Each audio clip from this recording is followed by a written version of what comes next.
Salut, je suis Anan Mouimescafre. Et je suis Amélia Viguier. Bienvenue dans Sous Conditions, le podcast qui parle des inégalités sociales. Sous Conditions, c'est réfléchir aux inégalités sociales avec les personnes concernées, mais aussi des acteurs et actrices de la lutte contre les inégalités. Cette saison, on va réfléchir au concept d'intersectionnalité pour lutter contre les inégalités sociales de santé. Quand on parle des inégalités sociales de santé, on reconnaît que l'accès aux soins est inégal en fonction du statut social d'une personne. Ces inégalités peuvent être dues au genre, à la classe, à la race ou à d'autres caractéristiques. Et c'est là que l'intersectionnalité apporte une grille de lecture intéressante. C'est un concept sociologique qui montre comment une personne peut être au croisement de différentes discriminations. C'est comme une loupe qui nous permettrait de mieux voir les effets combinés des discriminations. Et dans cette saison, on va s'interroger sur l'intersectionnalité dans le champ de la santé. Dans cet épisode, on va parler d'innovation sociale et médicale au service de la santé communautaire pour lutter contre les inégalités sociales de santé dans les quartiers populaires. On sait que les quartiers et territoires populaires sont particulièrement touchés par les inégalités sociales de santé. Il nous semblait indispensable d'échanger avec des acteurs du terrain. Et on a le plaisir de recevoir le coordinateur national de l'association Banlieue Santé, Yacine Enomani. Yacine Enomani, vous êtes infirmier et juriste en santé, vous travaillez depuis 12 ans dans les quartiers et territoires populaires. Vous avez été co-administrateur de l'association La Maison de la Santé à Saint-Denis et vous êtes donc, et c'est à ce titre que l'on vous reçoit, le coordinateur national en santé publique et communautaire chez Banlieue Santé. Bonjour Yacine Enomani et bienvenue dans Sous Conditions. Bonjour Amélia, bonjour Anan, merci pour votre invitation. Pouvez-vous nous présenter Banlieue Santé et nous dire pourquoi et comment est née votre association ? Banlieue Santé, étymologiquement, banlieue d'abord, ça veut dire les lieux bannis. Donc ça s'entend comme les lieux desquels la santé est bannie. À ce titre, Banlieue Santé a pour objectif de lutter contre les inégalités sociales de santé. Le point de départ et le fondement de l'association, c'est réduire l'écart d'espérance de vie entre les différentes catégories socio-professionnelles, qui est aussi entre 7 et 10 ans selon les études. Banlieue Santé, c'est une association nationale qui a un territoire d'attache qui est la Seine-Saint-Denis et une antenne aussi à Marseille. On essaie de voir la santé avec une vision assez holistique, c'est-à-dire qu'on va traiter, circonscrire, essayer de comprendre les déterminants de santé et les facteurs qui vont féconder en amont ces inégalités-là pour avoir la meilleure réponse possible et améliorer la santé des habitants. Nous, on a défini 3 fondamentaux chez Banlieue Santé dans tous nos projets. Le premier, c'est faire simple, arriver avec un projet qui soit simple, intelligible, compréhensif pour la majorité des acteurs, des bénéficiaires, même si ça cache un peu de complexité derrière. Le deuxième, c'est avoir de l'impact rapidement auprès des bénéficiaires, c'est-à-dire qu'on va amener des gens sur des parcours plus longs, des temporalités plus longues, type parcours de soins ou parcours d'insertion, mais on essaie toujours d'avoir une modification, quelque chose qui se passe au contact du bénéficiaire, quelque chose qui remue et qui va provoquer un élan, je dirais, motivationnel ou en tout cas positif. Et le troisième fondement, c'est être reproductible. Donc, on essaye de penser les projets pour que s'ils marchent en Seine-Saint-Denis, ils puissent être dupliqués dans un territoire qui conjugue les mêmes difficultés. Toujours partir des besoins identifiés sur le terrain pour construire. Et voilà, et être enthousiaste et positif et y croire. Pour lutter contre les inégalités sociales de santé dans les quartiers populaires, les autorités de santé parlent beaucoup de QPV ou quartier prioritaire des politiques de la ville. De quoi parle-t-on exactement ?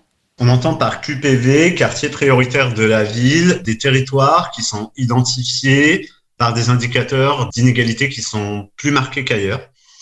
Ces indicateurs peuvent être le taux de pauvreté, le taux de chômage, la densité par habitant. En tout cas, ils bénéficient d'une attention particulière pour le développement de solutions qui visent à résoudre et à résorber ces inégalités-là. Donc Yacine, vous l'avez dit, les 3 fondamentaux de l'association Banlieue Santé sont faire simple, avoir un impact rapide et être reproductible. Comment vous appliquez ces principes et en quoi vos projets sont-ils reproductibles ? Les projets sont construits en amont avec beaucoup de concertation. Donc avant de proposer un projet, il y a vraiment beaucoup d'allers-retours, beaucoup de gens avec qui on parle, des bénévoles, à la fois du champ médical, mais pas uniquement. Et c'est ça qui est intéressant, c'est de poser le problème avec des gens qui travaillent dans le social, dans l'éducation, des associations de proximité. Et c'est dans la concertation qu'arrive à naître le projet. Ensuite, en général, on a toujours à cœur de le tester à petite échelle. On commence toujours petit. sur un petit panel ou sur un petit territoire. On essaie de voir un petit peu ce que ça donne avant de le qualifier, de mettre en place des outils d'évaluation et de le rendre simple et reproductible. Nous, notre modèle de référence de projet reproductible, c'est la passe de ville. La passe de ville, qui est un peu la boussole des projets, qui a été créée sur un territoire et dupliquée sur une vingtaine, voire même trentaine de territoires en France, avec des spécificités territoriales, mais qui garde quand même un tronc commun, une essence d'expérimentation qui a pu être dupliquée et qui marche pour la réduction des inégalités en santé. Pour nos auditeurs, Yacine, vous pouvez nous expliquer ce que c'est qu'une passe de ville ? C'est un dispositif qui permet à des personnes qui n'ont pas encore de droit ouvert ou qui ont besoin d'une consultation médicale ou d'un soin, de pouvoir bénéficier de ce soin et de lancer concomitamment une ouverture de droit. Et pendant le temps où le droit est étudié avec la CPAM, on peut quand même amorcer des premiers soins et un premier suivi. C'est un dispositif qui nécessite beaucoup de partenariats, beaucoup d'ingénierie entre des acteurs du territoire, une CPAM, des professionnels de santé, des associations. Concrètement, quelle action vous mettez en place ? Je dirais par exemple, lors de la crise du Covid, on a mis en place une stratégie d'intervention qui consistait à traduire en 23 langues et dialectes les mesures barrières très tôt pour niveler le message en santé, le rendre accessible. Ensuite, on s'est lancé dans la création de colis de confinement à destination au début des personnes âgées et des personnes malades. Ces colis ont permis d'avoir un lien social important avec ces publics, de les rassurer, parce qu'il y avait un climat très anxiogène au début de la crise, d'apporter du message, du soutien et une autonomie alimentaire, ainsi que des produits d'hygiène. C'était un projet qui était à la fois social, mais aussi santé. C'est une vraie hybridation entre des gens qui ont besoin de se nourrir et qui ont besoin de se protéger et d'avoir du soutien dans des périodes comme ça. Voilà, ça c'était une action, un projet, on va dire, de crise. Il y a d'autres projets plus ambitieux. Nous, on sait que, par exemple, les femmes sont des leviers hyper importants et pertinents pour la réduction de ces inégalités. Elles sont au devant de chaque situation compliquée, au devant de toutes les inégalités d'elles-mêmes et bien souvent de leur famille, les femmes monoparentales. Et du coup, on a créé en Île-de-France un premier tiers-lieu qui s'appelle le Café des femmes et qui vise à en capaciter les femmes à outiller et à créer des solutions pour tout un panel d'inégalités, que ce soit la santé, bien sûr, mais aussi l'emploi, l'accès aux droits, la culture, l'activité physique et tous ces déterminants que je vous citais tout à l'heure, les déterminants de santé. En 2005, un rapport sur la condition sociale des travailleurs immigrés âgés montre que les Maghrébins souffrent dès 55 ans de pathologies qu'on observe chez des Français de 75 ans. Pourtant, ils consultent 3 fois moins. Vous êtes infirmier, est-ce que sur le terrain, vous constatez un renoncement aux soins ? Et si oui, quelles sont selon vous les raisons de ce renoncement ? Alors, il y a plusieurs choses qui peuvent expliquer ce renoncement aux soins. Nous, on a beaucoup travaillé sur la question des vieux travailleurs migrants qui vivent en foyer de travailleurs ou en résidence sociale, qui sont isolés. C'est pas le fait d'un seul renoncement. Il y a plusieurs choses. Nous, ce qu'on a identifié, c'est que il y avait, par exemple, déjà en premier lieu la barrière de la langue qui pouvait constituer un frein. Il y avait le fait d'avoir exercé aussi des carrières et des métiers pénibles dans le BTP, à l'usine. Ces métiers-là, on le sait, génèrent eux-mêmes certaines pathologies. Le problème aussi de l'isolement, parce qu'il y a beaucoup aussi de Chibani qui ont fait le choix de laisser leurs enfants et leurs femmes au pays. Donc, ils se retrouvent arrivés à l'âge de la retraite avec tout un tas de choses à gérer seuls, sans aidants. Donc, un isolement important. La question du revenu se pose, du revenu disponible. Et aussi ce que j'appellerais le déterminant de tous les déterminants, qui est la littératie en santé. Et la capacité à comprendre, évaluer une information, la mettre en œuvre dans sa pratique et prendre les bonnes décisions. Voilà, c'est jamais simple de répondre sur une raison. Nous, en général, on essaye toujours d'essayer de comprendre un ensemble de facteurs. Voilà, et puis la santé, on sait que chez les vieux travailleurs migrants, il y a quand même un retard de prise en charge qui est important. Le fait que la santé se dégrade silencieusement, sans bruit, sans symptômes, ne pas se préoccuper de sa santé ou qu'elle soit reléguée derrière les autres problèmes qu'on a à gérer, fait que en bout de chaîne, on se retrouve avec des retards de diagnostic importants. Justement, Banlieue Santé développe des projets auprès des personnes vieillissantes en foyer de travailleurs migrants. Est-ce que vous pouvez nous parler de ces actions que vous menez auprès de ce public et en quoi ce public est particulièrement difficile d'accès ? C'est le projet Les Biens Aînés. C'est un projet qui a été initié en Seine-Saint-Denis, avec la ville de Saint-Denis, auprès de vieux travailleurs migrants, et qu'ensuite Banlieue Santé a dupliqué à Marseille. À la base, il vient d'un constat de terrain, c'est que beaucoup de professionnels de santé voient arriver ce public-là en consultation avec des pathologies avancées, un retard de prise en charge, beaucoup de complexité. Donc à un moment, on s'est tous dit, je reprends un peu ce qu'on a dit tout à l'heure, en fait, c'est la concertation. Comment on peut faire, quelles solutions on peut trouver pour faciliter le parcours de soins de ces personnes. Déjà, premièrement, il fallait aller vers eux. Donc, l'idée du projet Les Biens Aînés, c'est d'aller directement sur le lieu de vie, sur la résidence, sur le foyer, et de proposer chaque semaine, pendant une après-midi, une permanence infirmière qui permet de mener des entretiens. Alors, pourquoi ce public est particulièrement intéressant sur la prise en charge ? Comme je vous disais tout à l'heure, il y a la problématique d'isolement. C'est des gens qui sont seuls. Ils ont exercé des métiers et des carrières pénibles. Ils ont des faibles revenus, il y a la barrière de la langue et il y a une rupture structurelle du parcours de soins parce qu'en fait, ils font des allers-retours prolongés au pays. Donc, l'idée, voilà, c'est de proposer des entretiens qui conjuguent à la fois des temps de dépistage, mais très simples. Par exemple, le poids. Après avoir notifié le secret médical, la première chose qu'on fait, c'est qu'on les pèse et ils se rendent compte que ils font pas le poids qu'ils pensaient faire. Et là, c'est le moment intéressant pour l'infirmière pour faire la démonstration tangible de la dégradation silencieuse en santé. Et c'est à partir de ça qu'on va continuer l'entretien avec un dépistage de l'hypertension, vérifier s'il a un médecin traitant, évaluer sa couverture sociale. Et au-delà de ces questions très figées, assez formelles par l'entretien, on propose un temps de causerie. C'est un moment où le professionnel de santé va inviter le résident à poser n'importe quelle question. Et on se rend compte que pour beaucoup d'entre nous, il y a des fondamentaux de la médecine, de la santé qui proviennent en fait de la culture générale et qui ne sont pas pour autant acquises pour certains publics.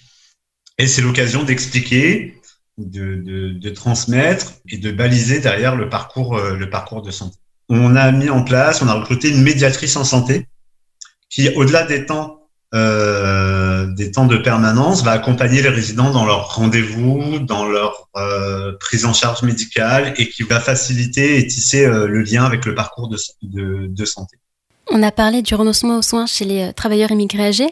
Il y a plusieurs rapports nationaux sur le renoncement aux soins qui montrent que les bénéficiaires de la complémentaire santé solidaire renoncent davantage aux soins que le reste de la population, en particulier sur les soins dentaires et l'optique. Donc la complémentaire santé solidaire pour nos auditeurs et auditrices, c'est comme une mutuelle pour les personnes qui ont peu de ressources. Et quand on dit peu de ressources, c'est qu'il ne faut pas dépasser les 9 032 € annuels pour en bénéficier. Ça correspond à moins de 800 € par mois. Yacine, est-ce que vous pouvez nous parler des raisons de ce renoncement aux soins et des actions vues et corrigées de Banlieue Santé ? Il y a toujours plusieurs facteurs en fait qui expliquent les renoncements. En l'occurrence, nous on a travaillé sur la problématique de l'optique, à travers notamment les vieux travailleurs migrants, chez qui on avait détecté que 7 sur 10, 70% des gens qu'on voyait en entretien n'avaient jamais vu d'ophtalmo, alors qu'ils avaient plus de 60 ans. Du coup, on a réussi à construire un partenariat avec Essilor et le centre de santé ophtalmo de la Fondation Rothschild, où en gros, on a raccourci le parcours d'accès aux montures et à l'optique. En somme, on organise des journées, les samedis, où on peut amener de 100 jusqu'à 150, voire une fois on a fait 202 personnes en une journée, où dans un parcours hyper simple, on prend en bus, parce que la mobilité est un facteur de renoncement aux soins. Donc nous, en général, on prend un car. Le car, ça permet à la fois de faciliter l'accès à la ressource santé, de regrouper les rendez-vous et d'avoir aussi une dynamique collective. Donc on prend un car, on monte tous dans le car et on va à Rothschild, au centre de santé. Là, ce qui se passe, c'est que ils voient un ophtalmologue pour la consultation et l'ophtalmologue fait la prescription médicale Et ensuite, ils voient un orthoptiste pour la réfraction. Et ensuite, ils voient l'opticien et on leur permet d'avoir une paire de lunettes sur place et tout ça en moins de 20 minutes. Ou alors, lorsque la correction est importante, de les faire livrer dans le mois auprès des partenaires. Donc, en fait, ce qu'on voit à travers ces journées, c'est qu'en fait, il y a beaucoup de gens qui n'ont effectivement pas de complémentaire, pas de CMU, mais à l'image du parcours, en fait, il y a plein de freins. La mobilité, le délai de rendez-vous, l'incompréhension du parcours. Quand les délais de rendez-vous sont loin, les gens abandonnent. Et aussi, quelque chose d'important, c'est qu'en fait, les yeux, quand la vue, elle baisse, ça fait pas mal. C'est silencieux. Et on s'en accommode. C'est le cas de le dire. On s'en accommode facilement. Et ce qui est top, c'est quand les gens retrouvent une paire de lunettes, il y a un vrai élan pour le parcours de santé derrière. Et ça, c'est une victoire. Il faut toujours essayer d'avoir ces petites victoires-là, parce que quand on voit mieux, derrière, on a envie de continuer à prendre soin de soi. On a réglé un problème et on voit que c'est facile, que c'est possible. Et derrière, c'est un cercle vertueux en santé qui est noué avec les bénéficiaires de ces actions. On a parlé des motifs de renoncement aux soins. Le premier, vous venez d'en parler, c'est le délai de rendez-vous. On sait que la plupart des spécialistes en secteur 1 se trouvent à l'hôpital, ce qui explique ce délai de rendez-vous important. Est-ce que vous pensez que le dépassement d'honoraires contribue à accroître les inégalités sociales de santé ? Et selon vous, quelles pourraient être les politiques de santé publique qui encourageraient les spécialistes de ville à pratiquer en secteur 1 sans dépassement d'honoraires ? L'avance de frais ou le dépassement d'honoraires peut constituer chez les personnes qui ont un faible revenu un frein à la consultation, en plus du délai. Avant ça, souvent, il y a aussi un problème de la disponibilité de l'offre, puisque je sais qu'en Seine-Saint-Denis, par exemple, il y a certaines spécialités qui sont tout simplement pas disponibles à proximité de beaucoup de QPV ou de bassins de vie, qu'il faut de toute manière déjà se déplacer pour y avoir accès, avant même de devoir dépenser. En termes de solutions, le rôle joué par les centres de santé dans les vacations de spécialistes sur leur offre de santé constitue une ressource hyper intéressante et sûrement la mieux acclimatée à ces problématiques. Le fait d'avoir son médecin traitant, la facilité administrative, repérer le lieu, l'endroit, le rendez-vous constitue des facilités et quelque chose qui va aider dans l'accès aux soins. Un soignant a le droit de refuser de pratiquer un soin s'il estime que cela va à l'encontre de son éthique personnelle ou professionnelle. C'est ce qu'on appelle la clause de conscience. En revanche, la loi lui interdit de refuser de pratiquer un soin pour des raisons discriminatoires ou financières. D'ailleurs, il est dans l'obligation de recevoir au tarif opposable des bénéficiaires de la complémentaire santé solidaire et de l'AME. L'AME, c'est l'aide médicale d'État qui est destinée aux personnes en situation irrégulière sur le territoire. Yacine, sur le terrain, est-ce que vous avez déjà rencontré des patients qui ont renoncé aux soins suite à des refus de la part d'un professionnel de santé ? Moi, personnellement, c'est pas quelque chose que j'ai énormément vu, en tout cas sur mon exercice en Seine-Saint-Denis. J'ai plutôt vu et entendu et constaté qu'il y avait beaucoup de professionnels de santé, ça c'est quelque chose dont on parle pas toujours forcément, qui renoncent pour le coup et qui exonèrent certains patients de frais parce qu'ils n'ont pas de mutuelle ou pas de quoi payer. Et il y a beaucoup, je pense, beaucoup de collègues de professionnels de santé qui, devant un patient qui peut pas payer, font générosité d'une part de la consultation. C'est quelque chose qui existe et qui est toujours beau à voir. Donc, je pense qu'il faut le dire aussi. Yacine Nomani, vous avez exercé en tant qu'infirmier libéral, notamment, pas que, de nombreuses années dans le 93, territoire sous-doté en professionnels de santé. Par exemple, selon les chiffres de l'Agence régionale de santé, en 2018, 37 communes sur les 40 de Seine-Saint-Denis manquaient de médecins. Est-ce que vous pouvez nous expliquer quelles sont les conséquences de cette désertification sur l'état de santé des habitants ? Pour parler de quelque chose d'assez pragmatique, il y a des soins qui sont beaucoup plus difficiles à avoir. Je pense notamment aux visites à domicile. Comme les visites à domicile demandent un certain temps au médecin, 1 heure, 1 heure et demie. Du coup, 1 heure, 1 heure et demie, c'est peut-être plusieurs consultations que le médecin ne peut pas réaliser. Donc, sur les médecins qui ne peuvent plus faire des visites à domicile, effectivement, ça interroge aussi beaucoup en termes de conséquences pour le suivi des malades hospitalisés à domicile ou dont le maintien à domicile est souhaitable. Et il y a toute une partie de coordination à faire avec les professionnels de santé, les infirmiers notamment, qui sont au chevet plus régulièrement, sans se substituer à une vraie visite médicale. Donc voilà, une des conséquences, par exemple, c'est la moindre disponibilité pour faire de la visite à domicile, avec voilà des problématiques pour des maintiens à domicile ou de l'achat. On va maintenant parler de la crise du Covid. Le 93 a été un département qui a particulièrement été touché par l'épidémie. Entre le 1er mars et le 30 avril 2020, il y avait une surmortalité de 124%.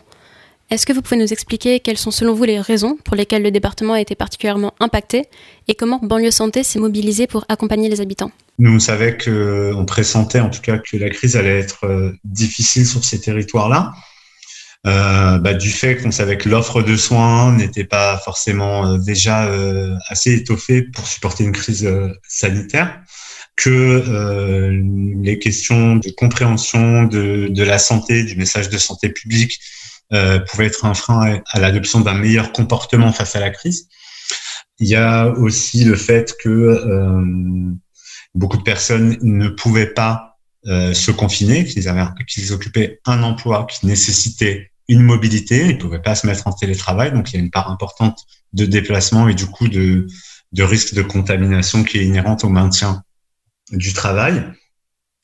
Il y a tout un tas de raisons. Alors nous, ce qu'on a essayé de faire en tout cas, c'est d'essayer de mobiliser les associations de proximité, puisque le territoire de Seine-Saint-Denis est sous-doté en pas mal de choses, mais il est surdoté en positivité, en acteurs de terrain et en personnes et en ressources qui sont absolument formidables. Ça, il faut toujours le dire. Sous-doté d'un côté, mais surdoté et de ressources et d'énergie.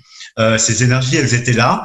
Les associations de proximité se sont massivement mobilisées pour faire face. Nous, en Seine-Saint-Denis, on a mobilisé près d'une cinquantaine d'associations de proximité pendant l'opération en mode confiné, avec ces distributions de kits hygiène et de colis alimentaires.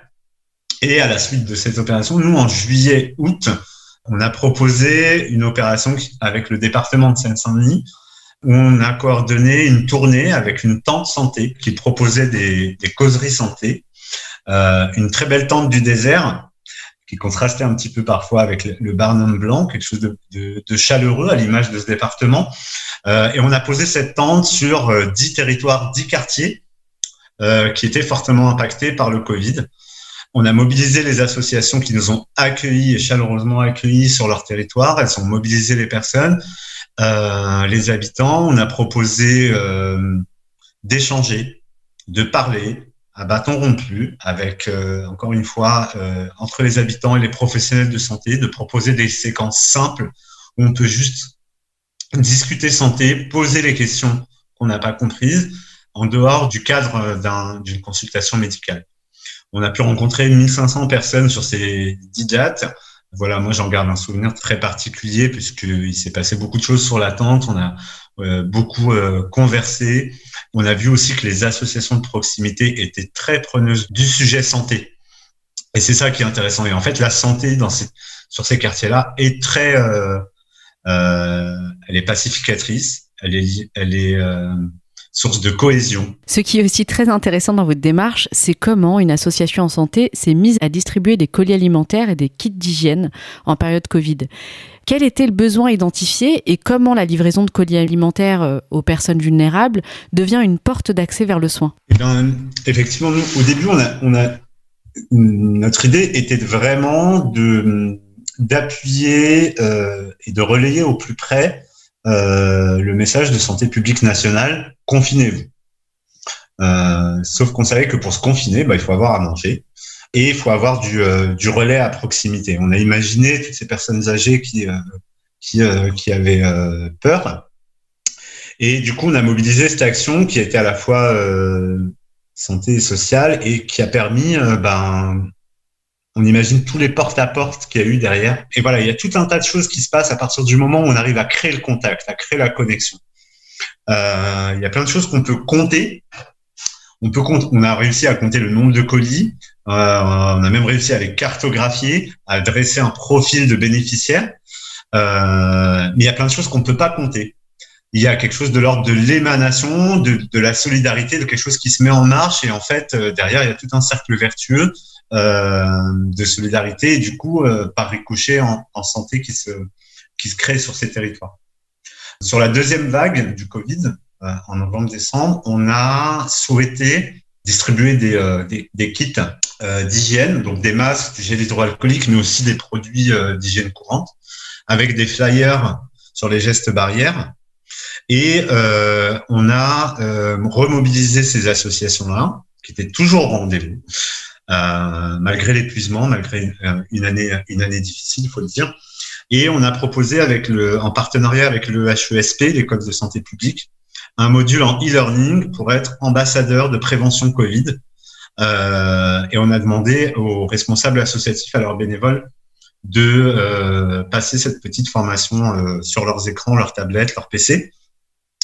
Et 80% se sont formés, ont réussi le quiz et étaient très fiers d'être ambassadeurs Covid et d'avoir les fondamentaux de la prévention Covid et un argumentaire à opposer aussi et des réponses à apporter face aux fake news sur le Covid-19.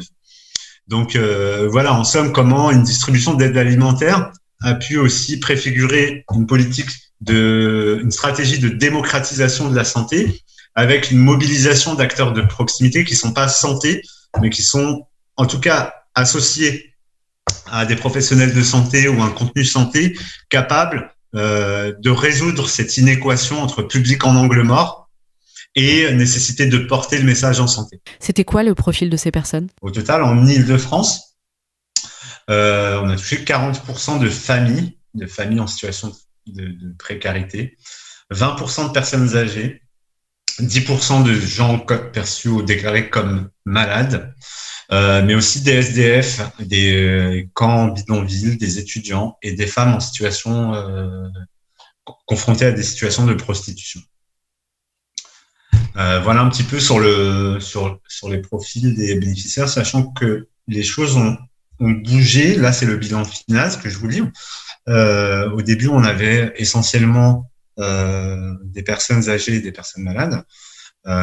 Et ensuite, on a vu ce qui s'est passé, c'est que le confinement a provoqué beaucoup de difficultés financières au sein des familles. Et ces colis ont été sollicités par des familles et des gens qui avaient vraiment juste un besoin essentiel de manger. Et bien sûr, nous, on n'a pas dit non, c'est plus notre public cible.